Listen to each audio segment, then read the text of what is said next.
আমার সকল বন্ধুদের জানাই অনেক অনেক ভালোবাসা। আমি কিভাবে বাসন্তী পোলাও বানাই সেটাই তোমাদেরকে আজকে দেখাবো।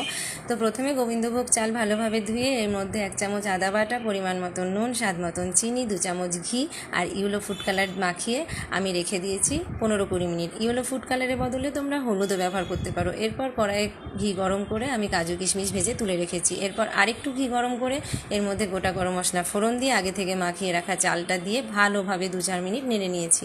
এরপর ভেজে রাখা কাজু কিশমিশগুলো দিয়ে আমি আরও 2-4 বার নেড়ে নিয়েছি। এরপর দিয়ে দেবো গরম জল।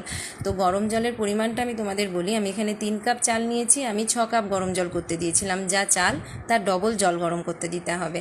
তো এরপর যখন জল ফুটে আসবে আমি ঢাকা দিয়ে 5 মিনিট রাখার পর আমি ভালোভাবে আর একবার উল্টে পাল্টে দিয়ে আরও 2-4 মিনিট রেখে গ্যাসটাকে অফ করে দিয়েছি।